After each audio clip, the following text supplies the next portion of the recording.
This is Hannibal here from thehannibaltv.com, and we are simulcasting this today with John Poz of the two-man power trip of wrestling, the god of podcasting, as some fans call him, and the former co-host of the popular Taskmaster Talks podcast with none other than the Games Master, the Taskmaster, the devil himself, as you would say, Kevin Sullivan, who sadly passed away last week. How are you doing today, sir?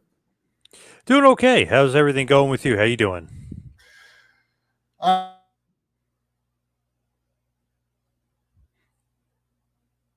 Besides randomly going on mute. yeah, but besides my microphone randomly going on mute, I'm saddened by that news, but I think we both aren't surprised by it. How did you find out?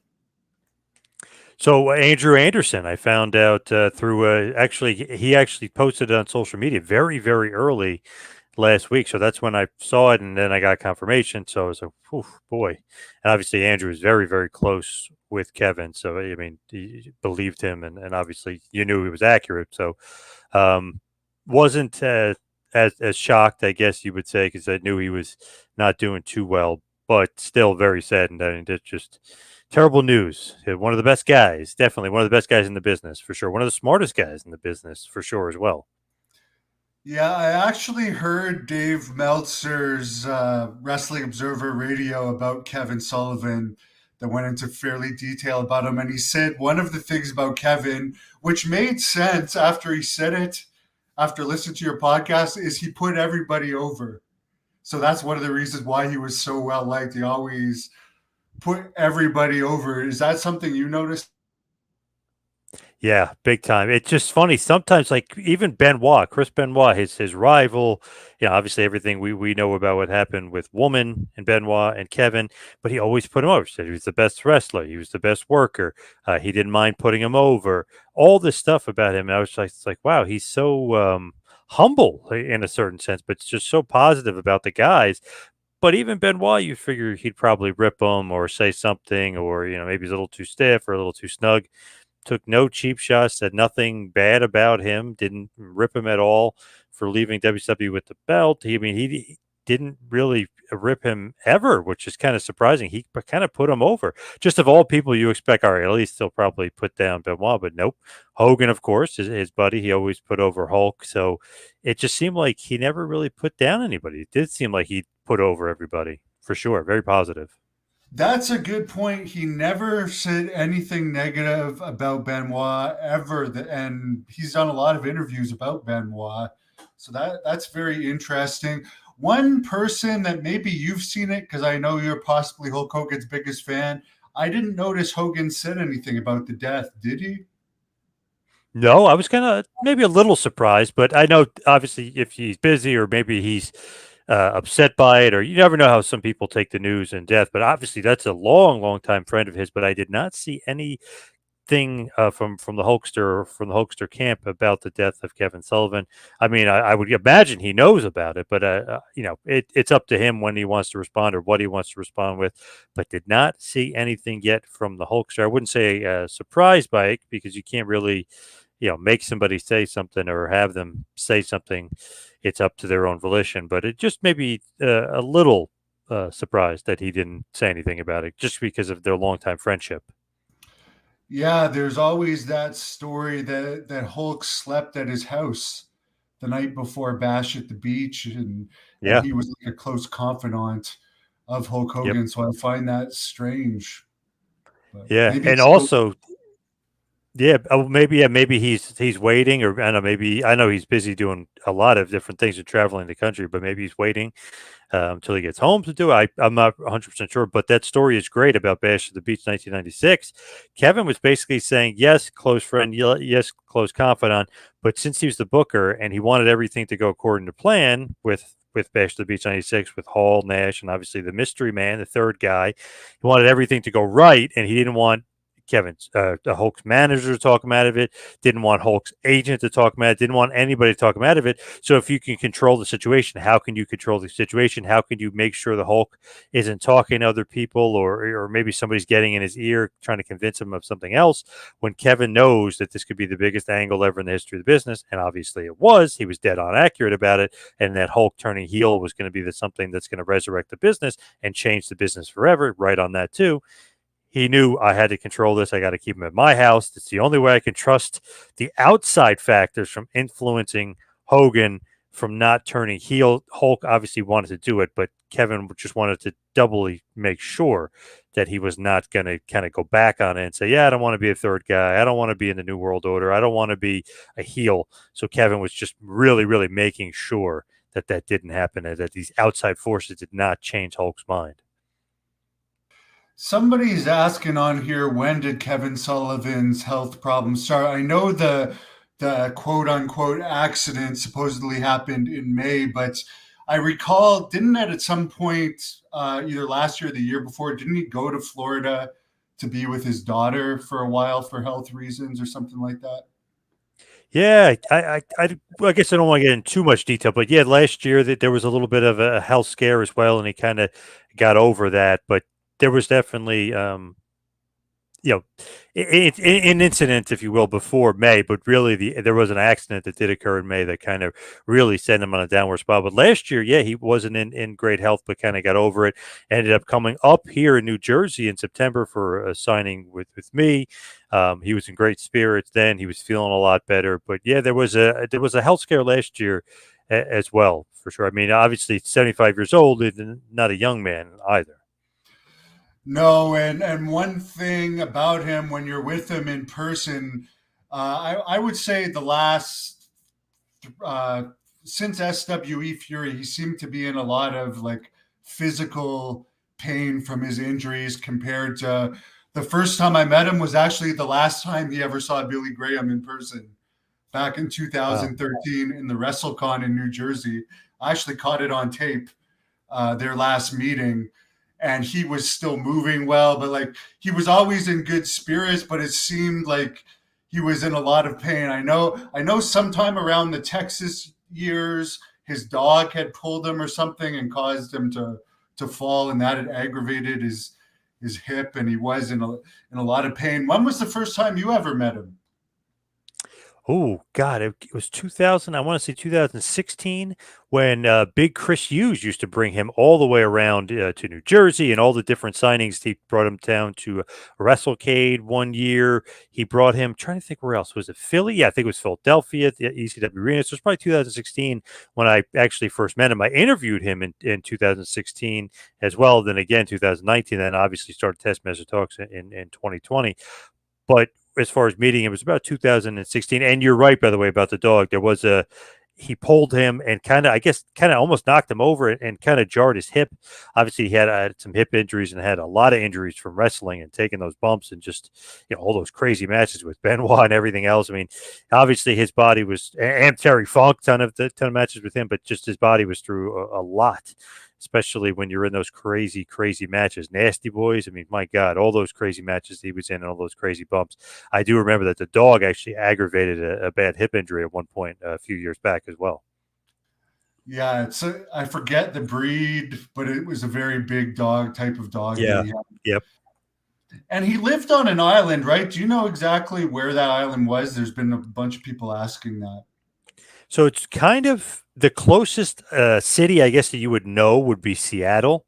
That was kind of the closest, but you'd have to take a ferry or a boat to get to Seattle, to get to the mainland. So it's in Washington State, but it's kind of, I guess you could say, close to Seattle, but you have to take a ferry to get there. So it's close to Seattle, but not that close to Seattle. But it was so weird out there. He didn't really get cold weather, considering sometimes that Washington area and being so close to Canada and the Pacific Ocean, you would get some cold weather. He really didn't get that much cold weather out there on the island. Very, very cool. Very different place to live for sure. I guess the currents or something was kind of preventing the cold weather, but he used to always have great weather over there on the island in Washington off the coast of Seattle.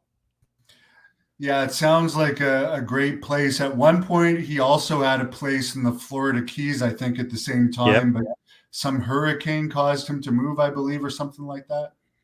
Yep. Yep. It was in the Florida Keys. He had a business down there. He was doing quite well. Kind of an awesome place to live too, the Florida Keys. And obviously a lot of wrestlers knew that as well and kind of wanted to be out there. I believe the official town that Kevin had lived in was Clinton, Washington. So not too far away from Seattle. Well, he lived quite a great life. I think my favorite match of his, which I was first familiar with him as a wrestler, was really in WCW in that NWO era, because now you can see all the Florida stuff on the internet.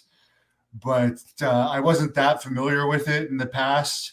But I remember, of course, the Brian Pillman stuff and that match where they fought into the bathroom. I remember that day actually watching the pay per view. I had split on it with my friend at his house, and that was one of the best times ever in wrestling, and I think one of the best matches in WCW. Great American Bash 1996. And actually, it's probably my favorite Sullivan match as well.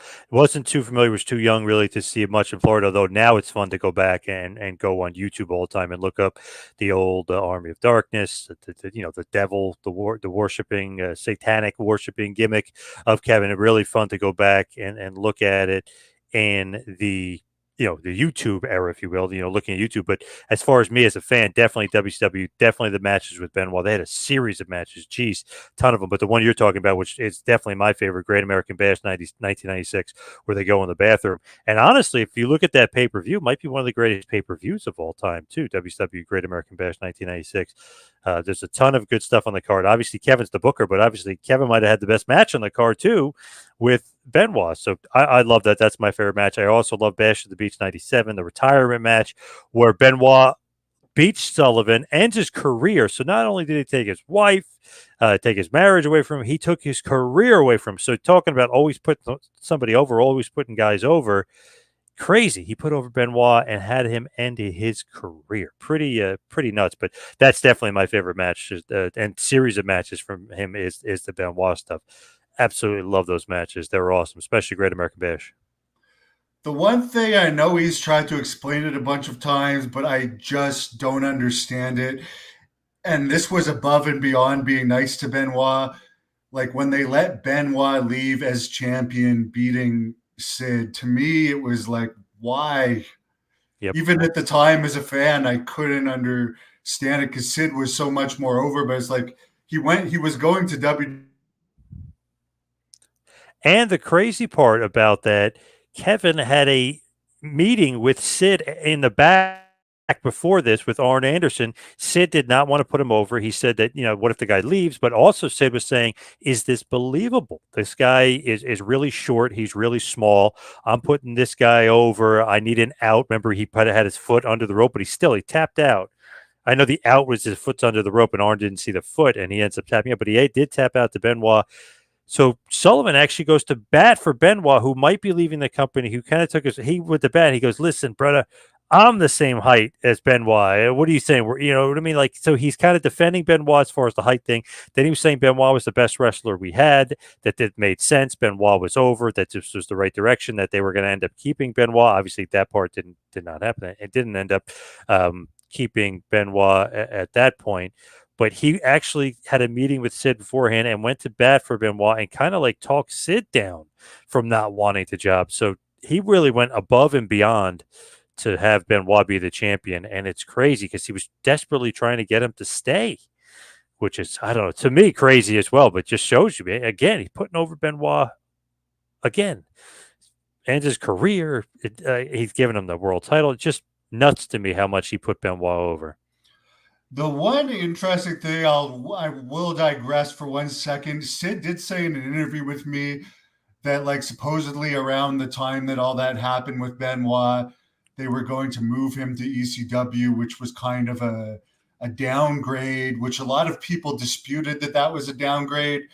But I've heard Kurt Angle say in a recent interview that he didn't want to go to ECW either, because the crowds were smaller at the time. They were doing their a different circuit in smaller arenas, Yep. and not as many people were watching the product. So I don't think Sid was totally off that it was kind of a downgrade to be switched to that brand at the time. I'm not saying that that's the reason why all that happened or anything. Of course, there is someone on here, as there always is, making those stupid accusations about Kevin, Oh but God.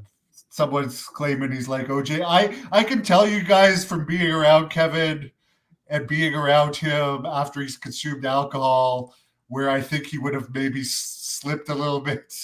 Yep. He definitely did not have anything to do with any type of conspiracy. I truly don't think he cared. I don't think he cared at all about women at that point, because I believe she had got violent with Kevin. At Yeah, one it's funny that people said it was the opposite, but actually, if you do look up the police report and you actually get the real information, because Nancy's parents were still friends with Kevin until Kevin like were friendly with him until they passed or Kevin passed. They were still always kind of in touch with him, very positive with him, nothing negative. She was the one that got in trouble and got arrested and hit him. So yeah, people always kind of I guess assume that, but the role was actually reversed and Kevin actually moved on. He was happily married after that. So, I mean, he kind of moved on and with his life, and she moved on with hers. So, yeah, that controversy stuff is very strange. But I guess because the devil worshiping gimmick, they just assume, oh, he must be crazy. He must be nuts. He must have done physical harm. But it's actually the other way around. Yeah, and that was a great gimmick, underrated. With the what was it, a Buddha Dean or something like Albuda that? Dean. Yeah. Yeah. Yeah, and they had so many people in that original Army of Darkness, and I remember Billy Graham always telling me how much fun it was doing that whole time in Florida with Kevin. So different. If you look at it at the time, it's like, wow, where the hell did that come from? Obviously, Ozzy Osbourne was a little bit of an influence. You had Charles Manson was a bit of an influence. I mean, he got influences from outside of wrestling for it, but what a cool gimmick. And I love going back now and looking it up on YouTube because you got Dusty Rhodes feud. I mean, it's so cool. Superstar Billy Graham is there at one point. You got Bob Roop, the All American wrestler. He's involved. Mark Lewin is a nut job. Woman as the fallen angel. You get Locke, Luna Vachon eventually. It's just what a crazy, weird gimmick. It's kind of just like completely out there, but so cool. And I feel like a lot of the Wyatt family is kind of based off of parts of the Army of Darkness and based off of Kevin Sullivan and based off of that gimmick. Just to me, I feel like I see a lot of influence there, but very, very cool, innovative, different gimmick. Blackjack Mulligan, which is funny because Blackjack Mulligan's like 6'8", Kevin's like 5'8". You would think like, oh man, he's got no chance. But the way Blackjack sold for him and the gimmick, it was very believable that he could beat up these biggest guys, beat up like these big guys.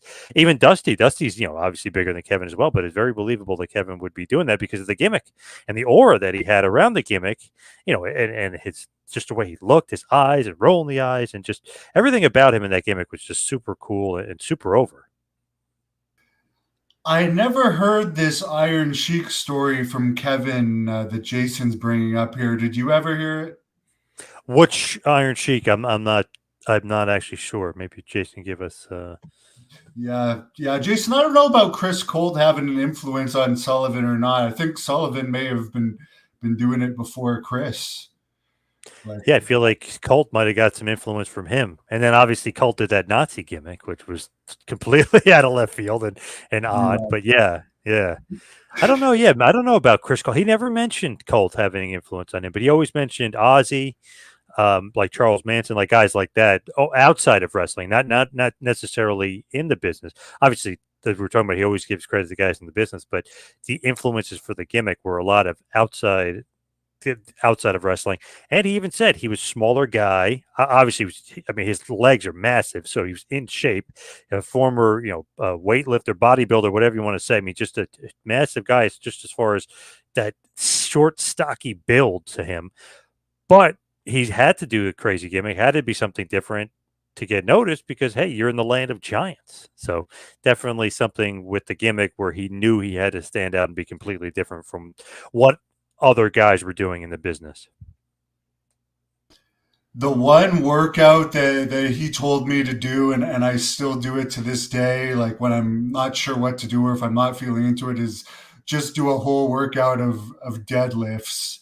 And it's true. If you're not really feeling it and you just want to do a bunch of 1 rep max deadlifts, you don't have to necessarily be fully into the workout, but you'll leave feeling like you accomplished something. So I'll always think of him when I'm doing that. And whenever I do deadlifts, Vader gave me his deadlifting shoes, so I always wear Oh, Vader's deadlifting shoes, and I feel like it gives me more power.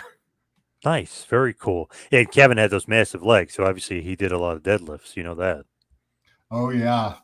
And supposedly his wife is quite strong. I don't know if she still is or not, but his wife was like a power lifter, Yeah. bodybuilder. So yeah, at one point, yeah, yep. I don't know about it anymore, but at one point, yep. People said he fought Blackjack for a straight week. That feud was before my time, but maybe John knows a bit more about it. Before my time as well, but I just from what Kevin would tell me about it, that how basically thinking about like how they're going to do this feud, it's a blood feud, and then they bring Barry Windham into the feud as well. But he was telling me just the psychology behind it. Blackjack said you can't really sell as much as I'm going to sell in this feud just because of the height difference. People won't believe it. So the fact that Blackjack was actually doing more of the selling for a lot of the point was actually like the sympathetic babyface against a 5'8" guy was just amazing. And I loved Kevin's kind of like psychology around it. He's like, I hardly sold for him. And that was like the secret of how like that feud really got over. And let's say Kevin is selling for it, it's almost like this big guy is beating up the little guy. You almost feel bad for him. So they kind of reversed it, and psychology wise, it made a lot of sense. And I was like, wow, it's kind of something you don't really think about, but that is so true. If you're really trying to learn the business and want to know psychology of the business, who you're fighting, how you're selling, how they're selling, and who's the face, who's the heel, and what you're trying to portray to the audience. So I thought that was a really cool kind of a little history lesson from Kevin that he gave me on Blackjack. I remember him telling me when we were driving before just a little bit about like when he was still on a good relationship with Nancy in Florida, and kind of the crazy life they led with what was going on in those days. And I think when he met her, it had something to do with her sister too. Did he ever tell you the story of how they met? I only vaguely remember how they No, met, but she was quite young. no, I'm not sure. I know her. Obviously, her and her sister were super close, but no, I don't even think we talked about the story of how they met. Probably should have asked that. Yeah, that's kind of interesting. But I don't know how much he wanted to go into that anymore. You know what I mean? In the last few years. He did say that he felt that she belongs in the WWE Hall of Fame to me, and I agree with him on that. They probably will never put her in, but she is deserving in my opinion. Oh, definitely deserving. And hell, he was saying obviously outside factors. Benoit, he's a murderer. You can't put him in the Hall of Fame. But he was saying wrestling wise, one of the greatest wrestlers and one of the greatest workers of all time. That he would probably be in outside of the horrible tragedy that happened in 2007. He probably should be in if you think about it. Just if you go by wrestling, but he'll never get in. And Nancy, unfortunately, will never get in either. But she deserves it. As well. But I'm always, like we said before, I'm always baffled that he put over Benoit so much. It's crazy. Like he was his biggest supporter somehow. Yeah, I think they will put Kevin in the Hall of Fame because first of all, he constantly put Triple H over on your podcast. I don't think you can find Yes. anything negative of Yes. him saying anything negative at all about Triple H.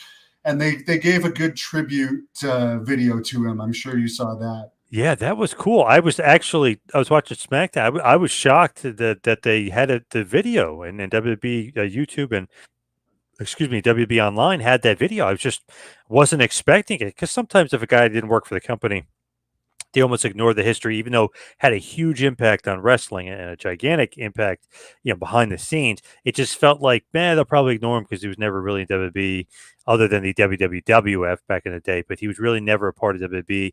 I just feel like they would never do that. So I was shocked to see that video. I thought that was so cool, so professional, so awesome of them to do that. Respect the history, respect guys that weren't just in WWE that kind of paved the way, like Billy's mentioned, in their 70s, 80s, and 90s.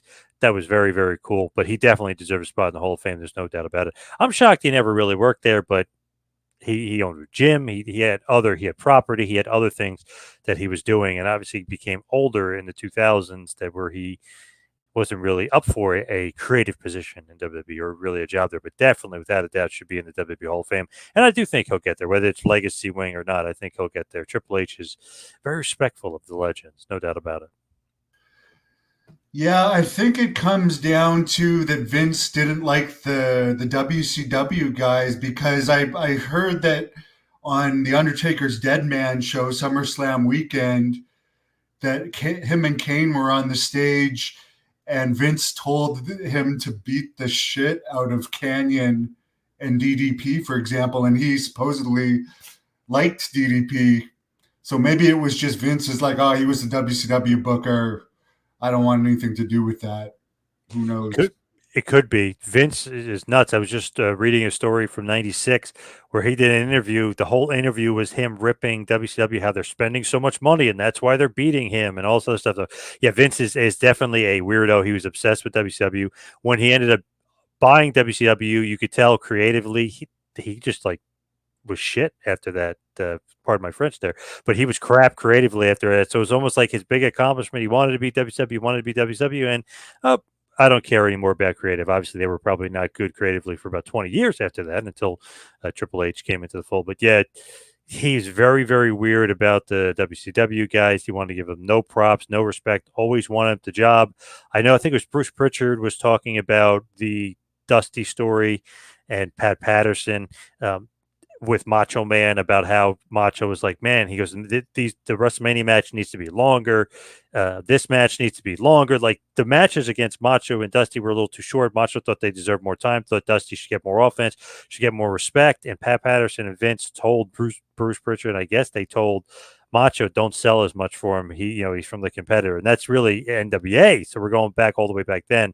So he hated the NWA. He kind of didn't really show Dusty enough respect just as far as in ring, but he felt the same thing about the guy who was booking the NWO and the guy that's booking WCW when they're beating him for 83 weeks, really 2 years straight. It was really 104 weeks.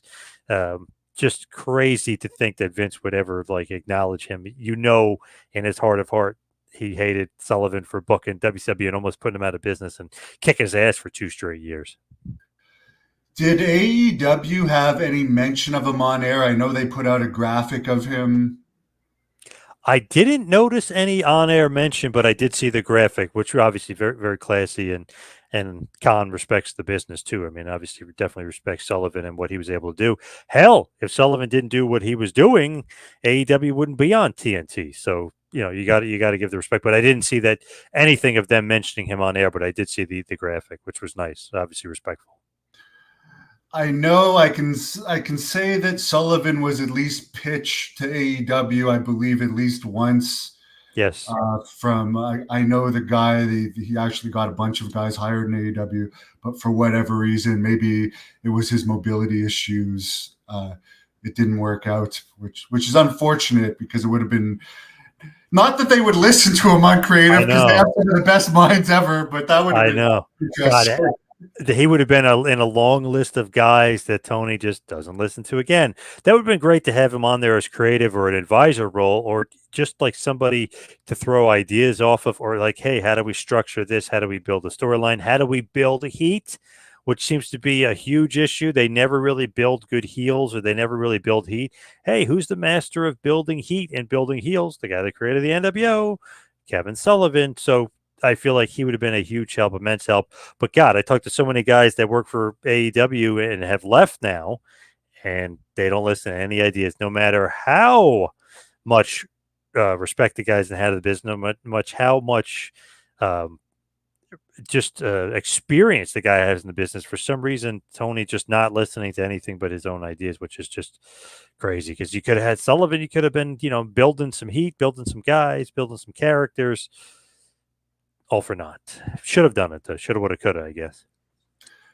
One thing I'm really getting sick of hearing from Tony Khan is this is so exciting. This is the most exciting time. I think he used exciting like four times in one paragraph of a recent announcement. And it's like, stop telling us this is the most exciting time in AEW. Everybody knows it's not.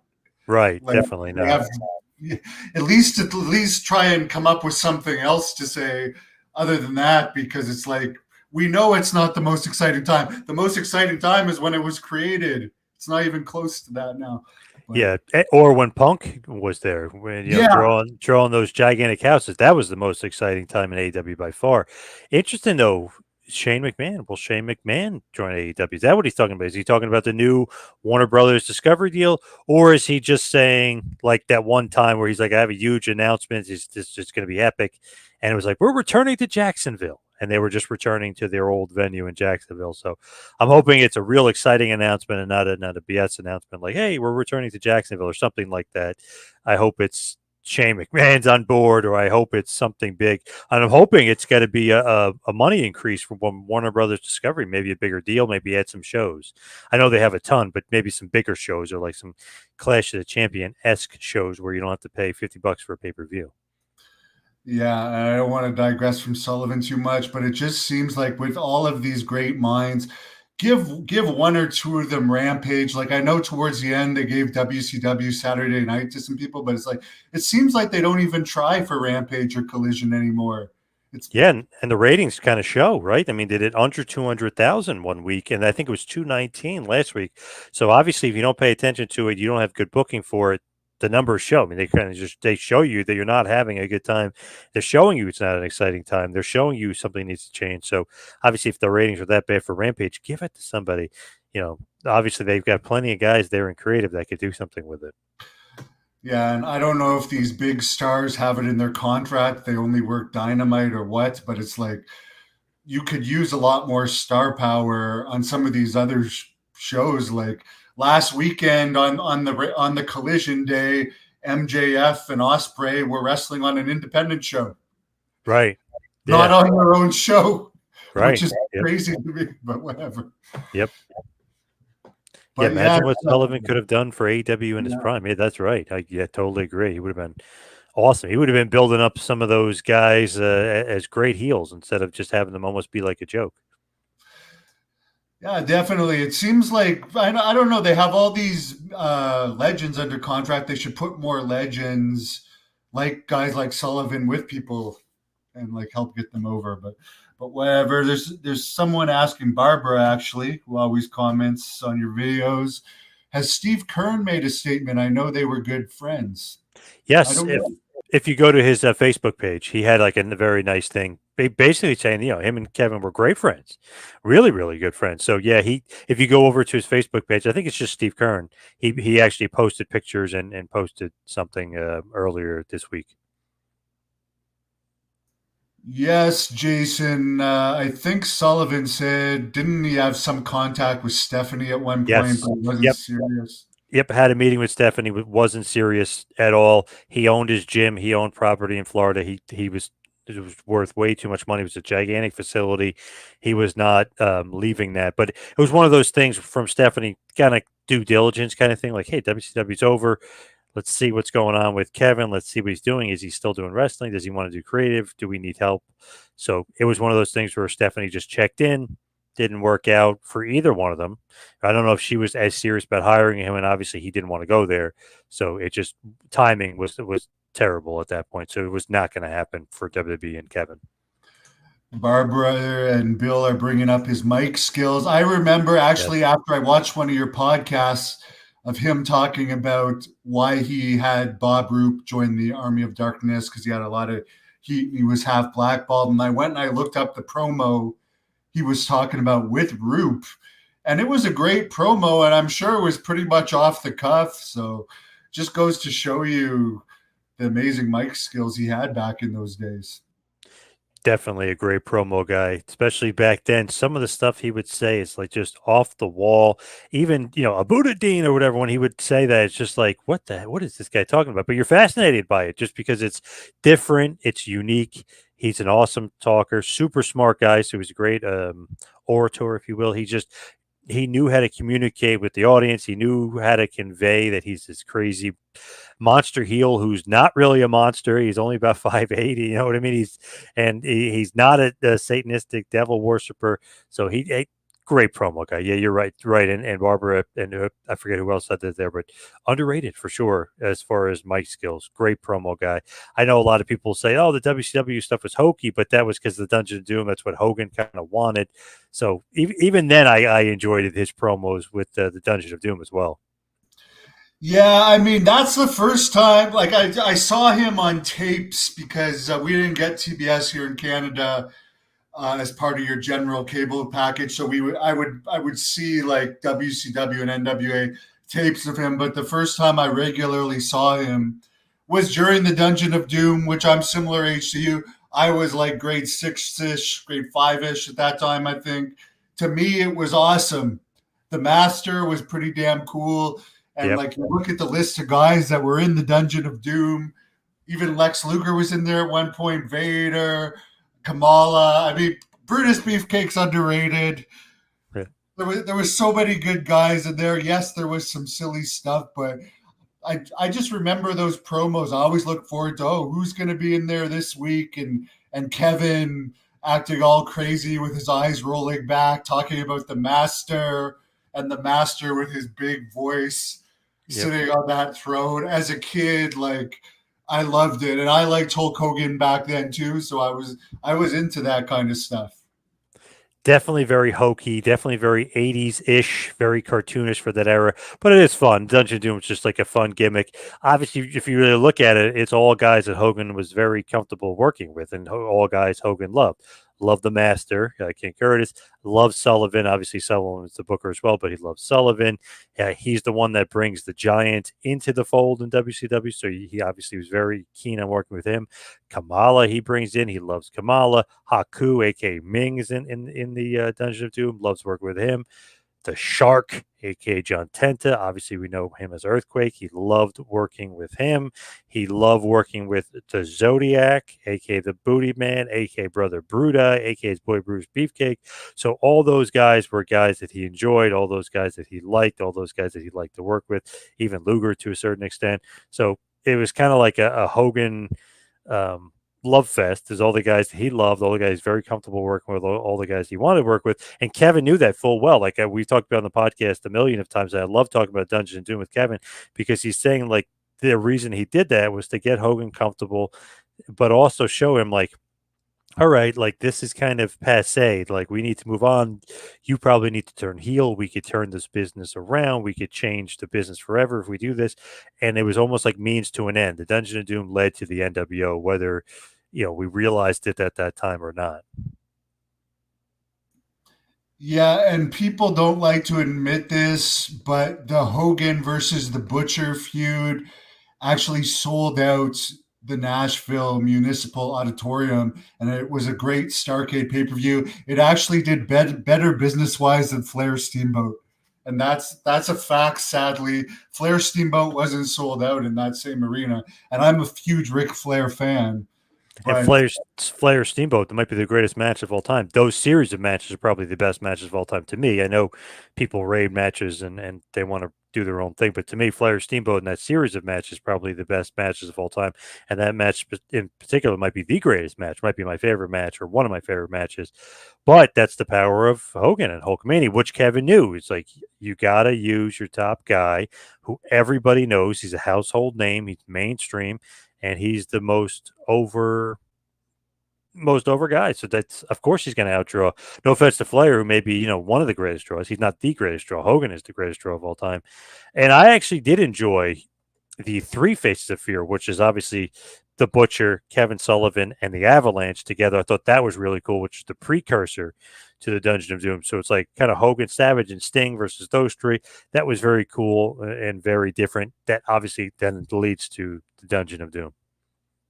Yeah, because Earthquake was still fresh at that point. People remember him because he got slowly moved further and further down the card, and they kept changing his gimmick. But when he first came in, he was over. But I think WWE had an issue with them calling him Avalanche or something because it was too close to Earthquake. Then he had to Oh, of change to course. the Shark, and Yep. And I know the Butcher obviously couldn't be the Butcher because Abdul the Butcher, I think, ended up suing WCW over that. So they had to change his name a million times. Then he was the Man with no name, the Booty Man, Brute Eye. I mean, just had a million different names, million different gimmicks. And then they changed, obviously, Avalanche to the Shark. And then he was John Tenta. So, yeah, they so many different name changes for these guys. It was crazy. Even Boss Man, remember he was Big Boss when he first got there, or The Boss? And they ended up changing that. He was the guardian angel. They couldn't be the guardian angel. They were going to sue him. Always had difficulties with names in WCW. yeah, and that actually hurt those wrestlers because if you remember, Boss Man was really over when he was the boss. I think he was called when he first came Yep. in. Yep. Then his push, every gimmick he had, his push slowly went further and further down until he went back to WWE and Yeah. finished his career with a pretty good run. And that was awesome because he got to be McMahon's bodyguard, and then he got to kill Big or be a part of Big Show's dad's funeral and killed Al Snow's dog and all that stuff. Yeah, he was awesome when he made his return to WWE. What a shame. WCW just had too many guys. They were too top heavy to really give him a good push. But then at the end, remember WCW, he was just Ray Trailer.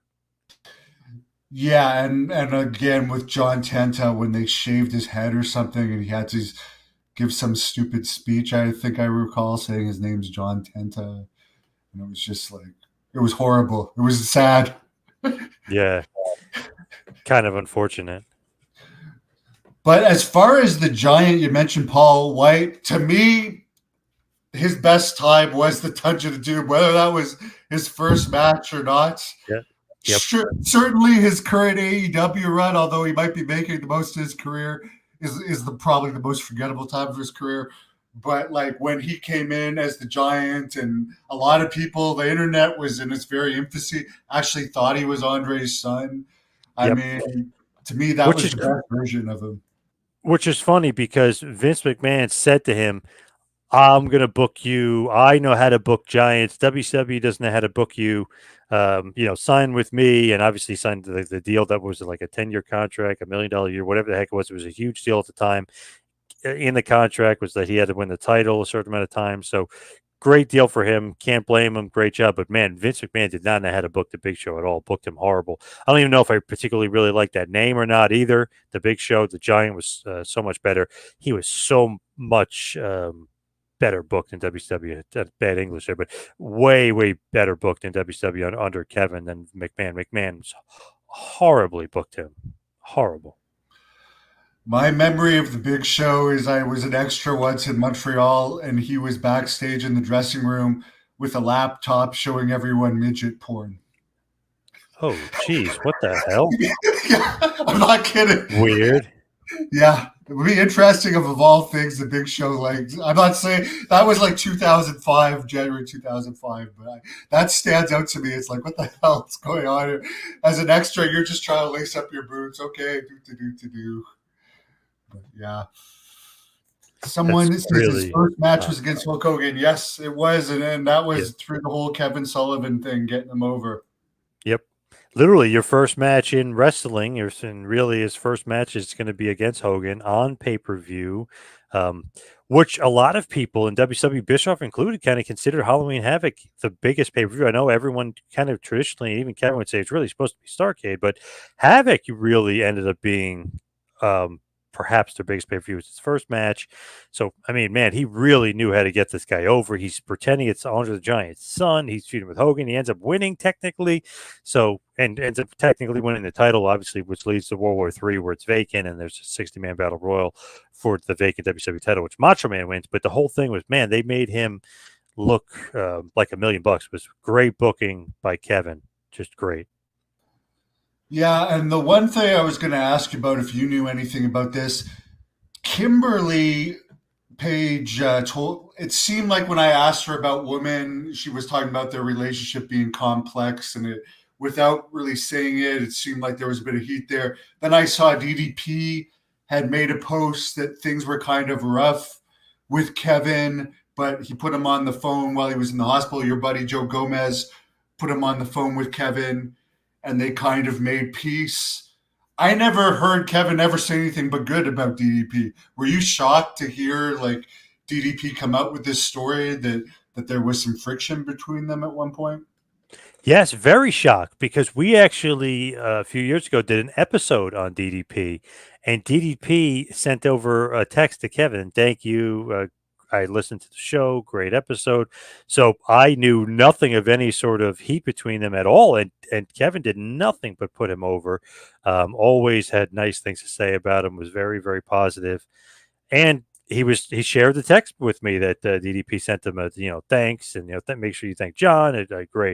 Great show. He really enjoyed it. Thank you for putting him over so much. So didn't know about that. Didn't hear about that. I thought that was kind of crazy, really, because I just thought they were buddy and good friends.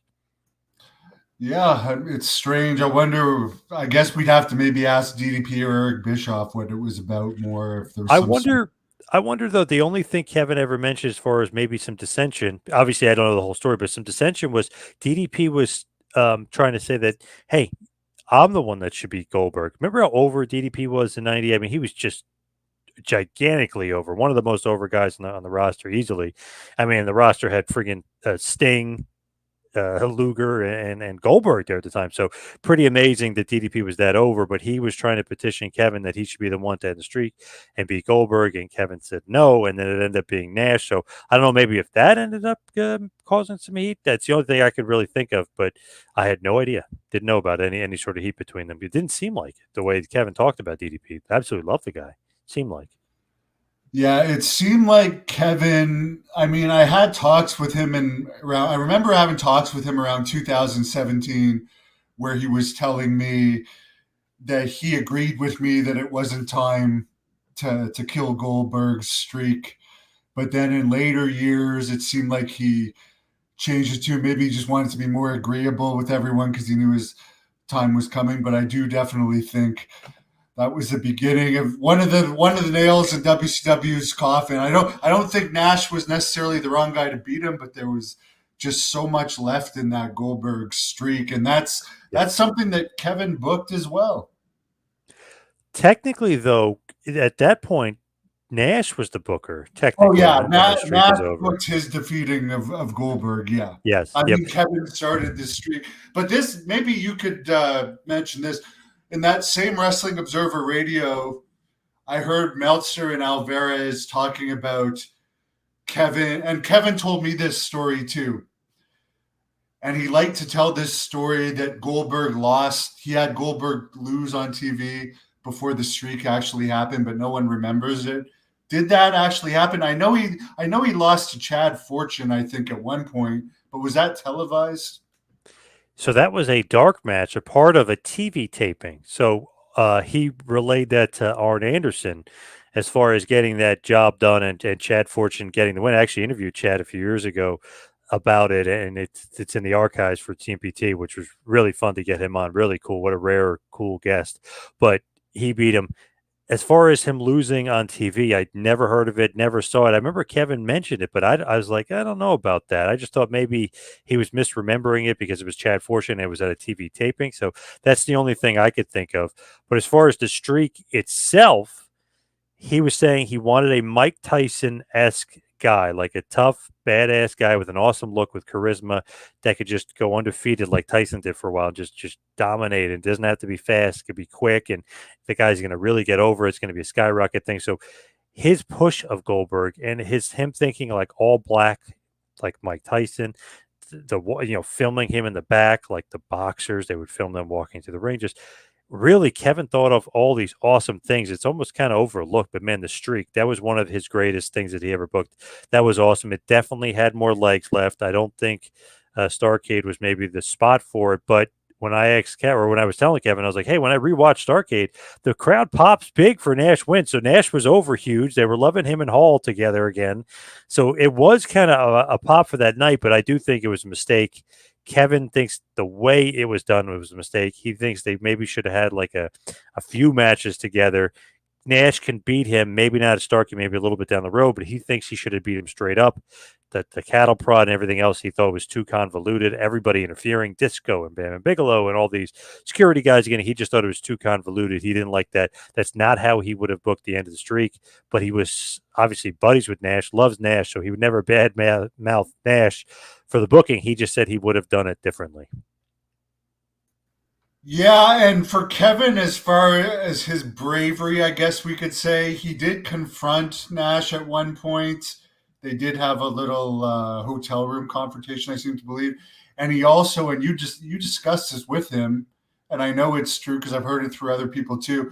When Scott Steiner, I think, did that promo on Ric Flair, who, by the way, Ric Flair put Kevin over after he passed. They were Yeah, all close. they were buddies. Yeah, very close. Confronted Steiner. He was the only. Flair wasn't. I believe Steiner's telling the truth that Flair ran and hid probably after that. But Kevin actually confronted Scott over that. Which is awesome. I loved asking him about that because he remembered it so vividly. It was so cool. And it wasn't one of those things where he confronts him like he wanted to fight him. He's technically the boss. He's technically the booker. He's confronting him, asking him, like, why did you do that? Like, where did that come from? You're not feuding with Rick. And why are you telling the people to watch Stone Cold Steve Austin on WWF that the WWF show is better? He was actually like kind of just being man to man with Scott, which nobody else did. And he wasn't saying it like he was trying to be brave. He was just trying to be like the boss and be professional and try to get to the bottom and be like, Scott, what the hell are you doing? You might get suspended, which of course he got fined and suspended for. But it's like, what the hell are you doing? Why did you do that? But he said nobody else would do it. And it wasn't the fact that he was just the only one with the courage. It just was a natural thing. Like he had to ask him, like, and he wasn't afraid of him, obviously. He was just like, Scott, what the hell was that? What are you doing? Why would you do that? So I always found that story so funny because nobody else is doing that to Steiner.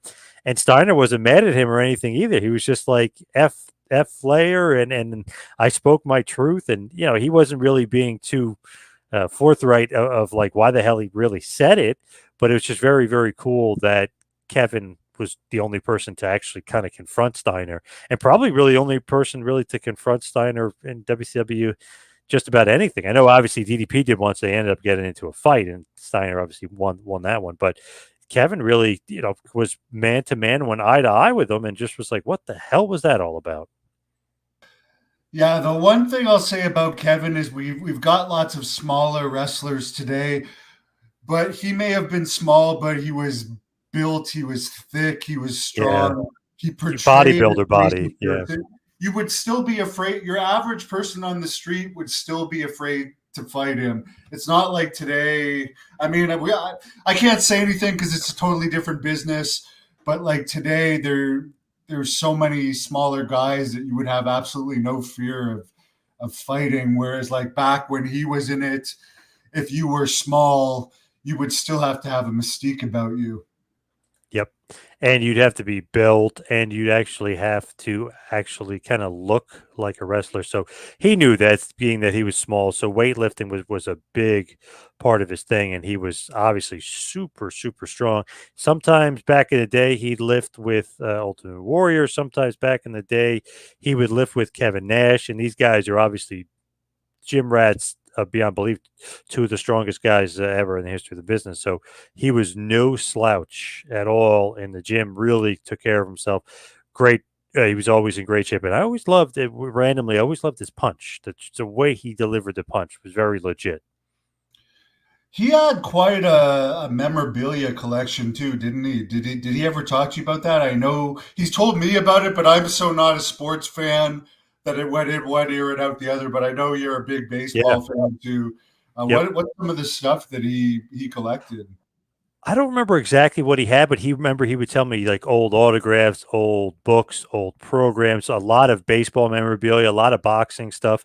So he had a lot of cool old school memorabilia stuff. He was just so into like Brandon saying, into the Boston Red Sox, who obviously paid tribute to him at Fenway Park, which was awesome. Still, he was still friends Oh, with did those they? guys. What did they Oh, do?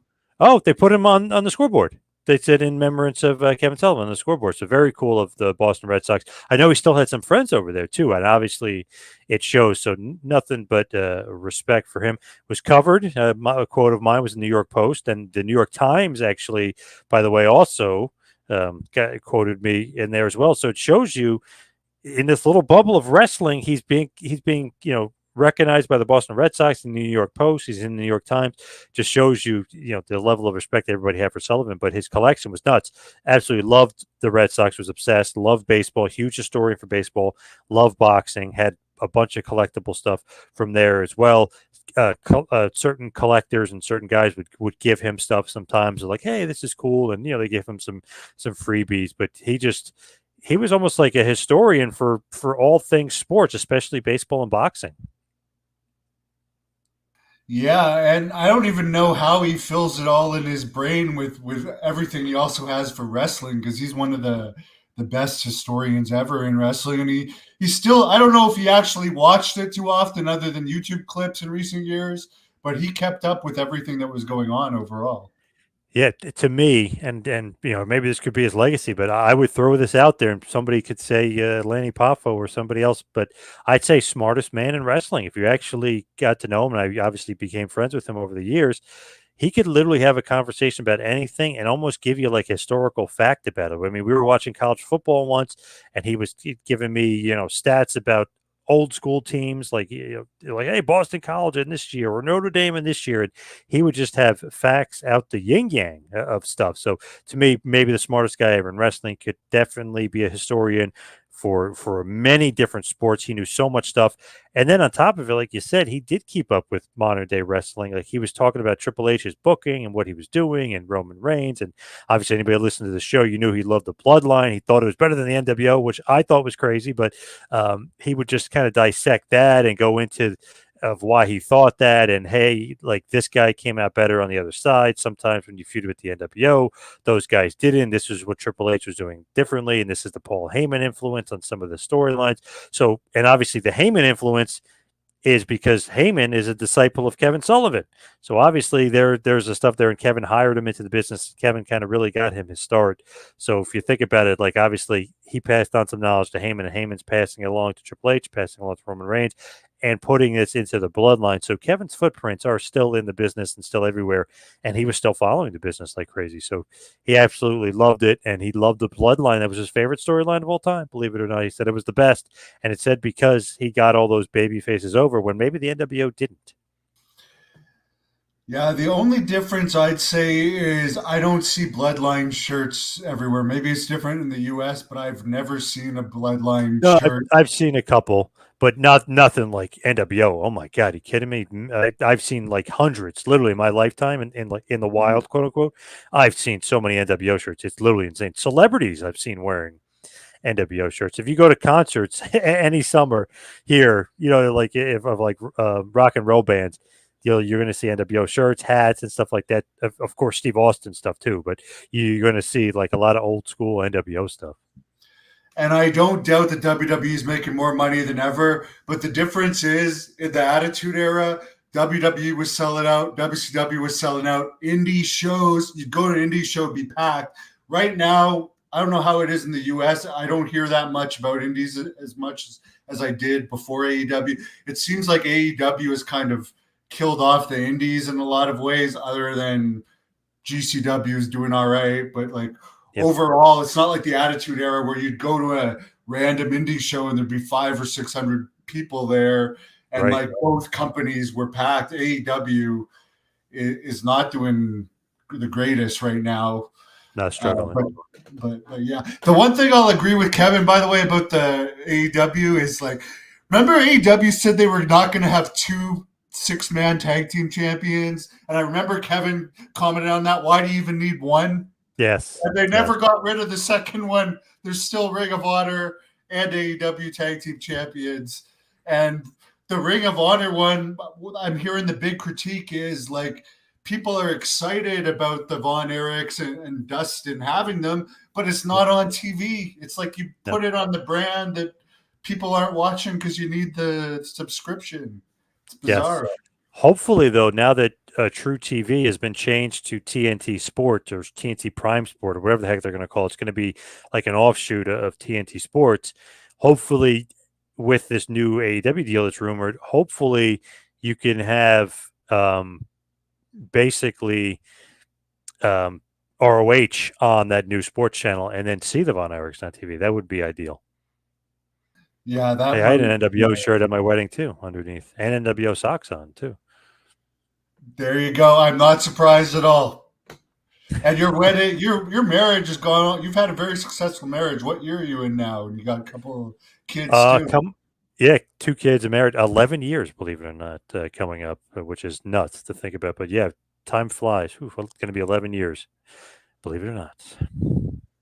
Barber said he wanted to take wrestling to India and have a Pakistani heel. I think the whole problem with India is, I guess, because they have a hard time getting people to pay for live events there, from what I understand. You probably know this too. Yep. Yeah, that's what I heard. Yeah, but I always loved that Kevin loved Jinder Mahal as champion. He loved that just because there were so many people in India. He thought maybe that'd be a great market.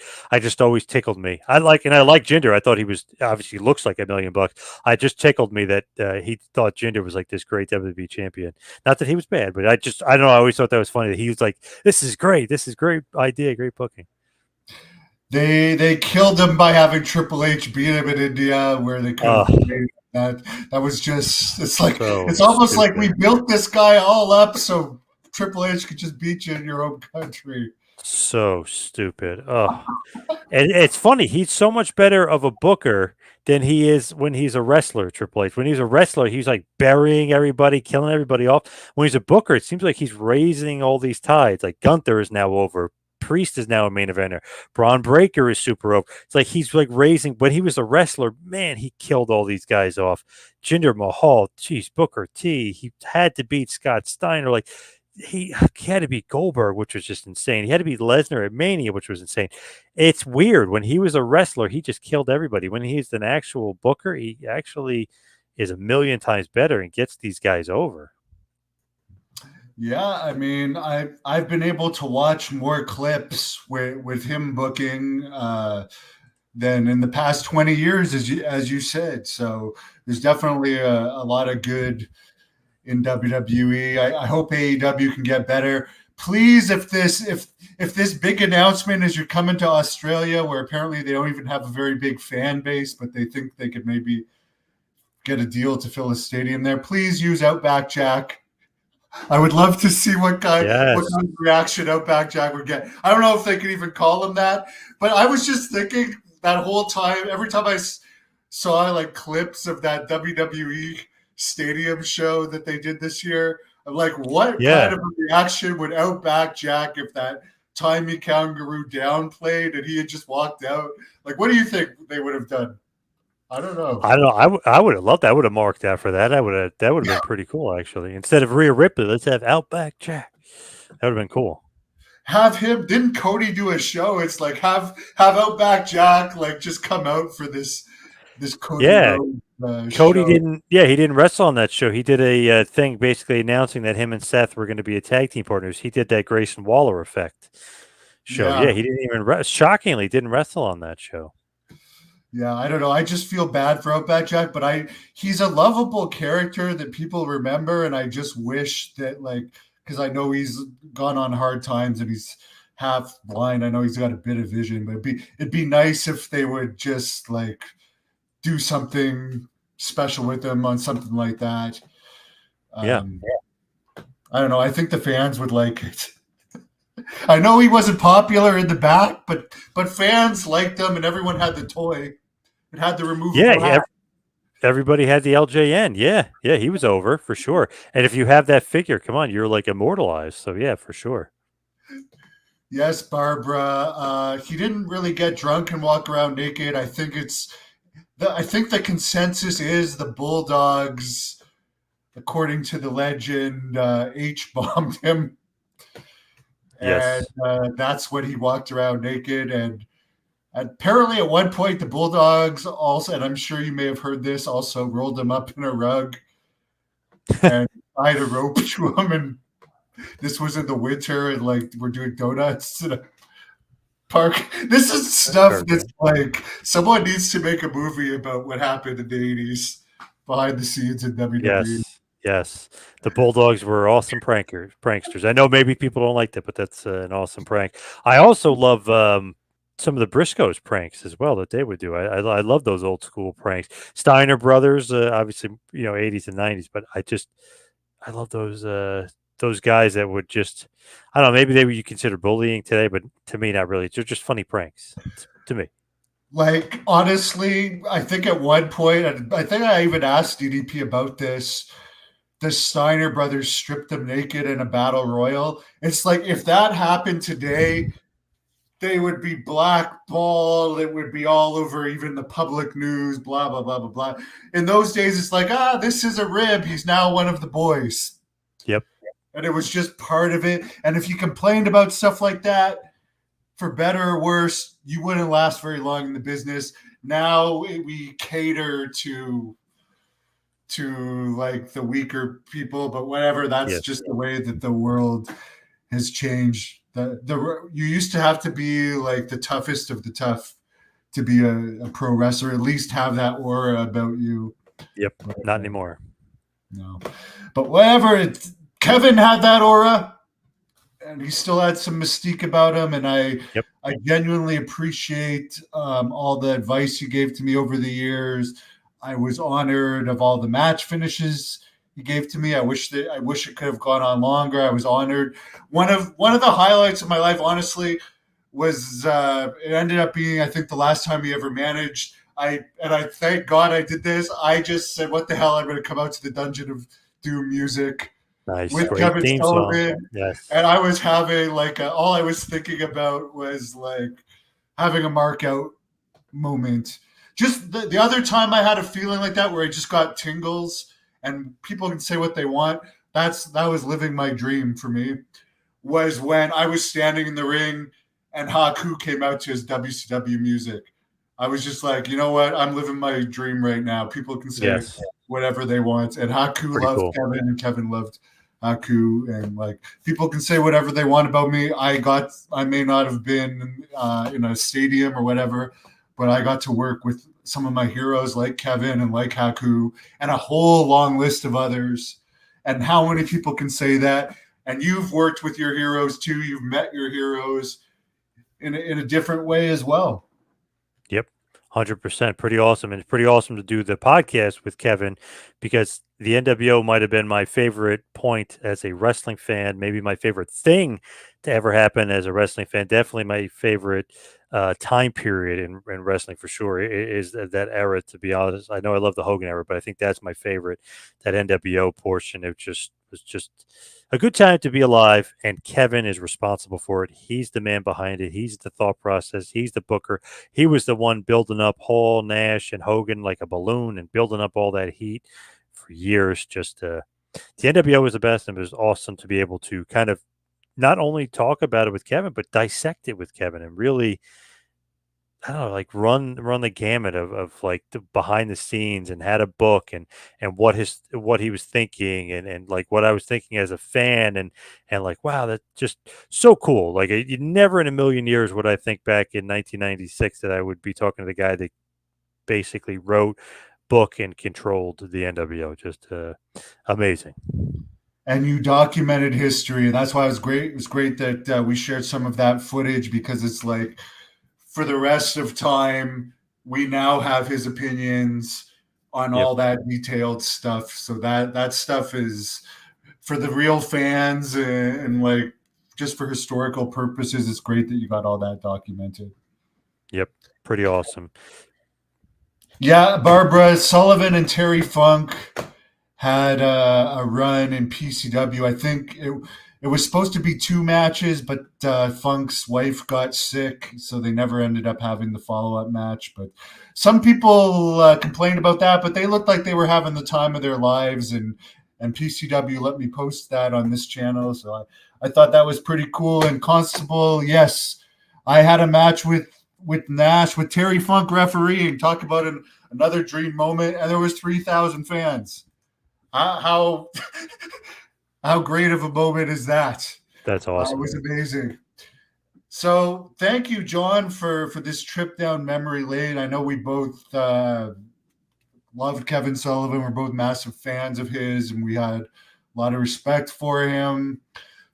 Where can people follow you if they want to look you up? And are you going to continue the Taskmaster talks, like Instagram and stuff, as far as just a memorial to Kevin?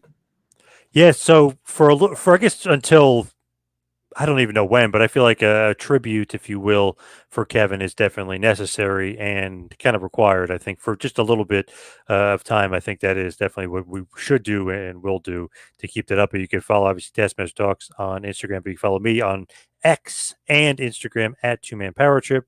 Check out patreon.com/TMPT Empire. Got a lot of cool stuff on there. Check out TeePublic as well, tpublic.com/store/TMPT.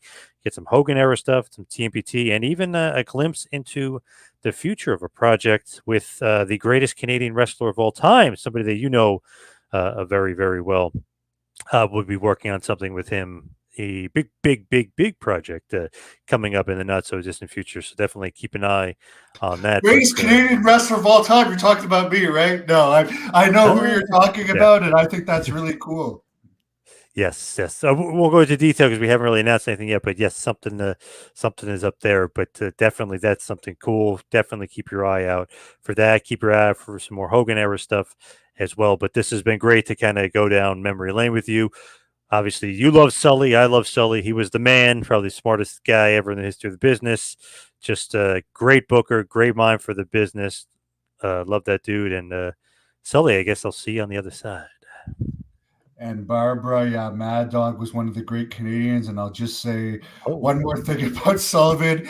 He would still go out all night after the matches and just stay up and catch the play. And he was truly one of those old school wrestlers. He was even doing that like last year. He's as old school as they get. And yes, we'll see him on the other side, wherever that may be.